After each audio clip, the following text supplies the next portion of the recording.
பிரான்சில் விற்பனை செய்யப்படும் மீன் தயாரிப்பு குறித்து எச்சரிக்கை விடுக்கப்பட்டுள்ளது. புகழ்பெற்ற சோமோன் பியூமே தயாரிப்பில் லிஸ்டீரியா என்ற அபாயகரமான பாக்டீரியா தொற்று கண்டறியப்பட்டுள்ளது. இதனை அடுத்து அதை உடனடியாக சந்தையில் இருந்து திரும்ப பெறுவதாக அறிவித்தது. பாதிக்கப்பட்ட தயாரிப்பு 140 கிராம் எடையுள்ள 4 துண்டுகள் கொண்ட பாக்கெட்டில் விற்கப்பட்ட சோமோன் மீனாகும்.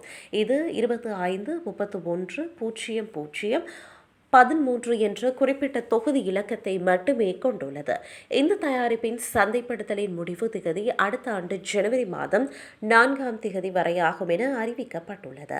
பாதிக்கப்பட்ட சோமோன் மீன் தயாரிப்பு சூப்பர் மார்க்கெட்டுகளில் விற்பனை செய்யப்பட்டுள்ளது. இதை தவிர நிறுவனத்தின் அதிகாரப்பூர்வ இணையதள விற்பனை மூலமாகவும் இது நுகர்வோரை அடைந்துள்ளது.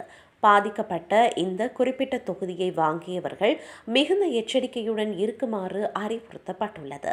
அதிகாரிகள் இந்த சோமோன் மீனை ஒருபோதும் உண்ண வேண்டாம் என்று மிக தீவிரமாக எச்சரித்துள்ளனர். இந்த தயாரிப்பை உட்கொண்டவர்களுக்கு தலைவலி, உடல்வலி போன்ற அறிகுறிகள் தோன்றினால் அவர்கள் தாமதமின்றி உடனடியாக மருத்துவரை அணுகுமாறு கேட்டுக் கொள்ளப்பட்டுள்ளது.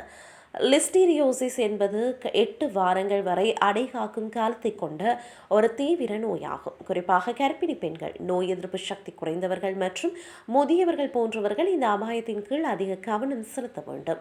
இந்த தயாரிப்பை வாங்கி நுகர்வோர் தங்களது பணத்தை திரும்ப பெற விரும்பினால் டிசம்பர் 29ஆம் திகதிக்குள் அதற்கான கோரிக்கையை நிறுவனத்திடம் சமர்ப்பிக்கலாம் என்று அறிவிக்கப்பட்டுள்ளது.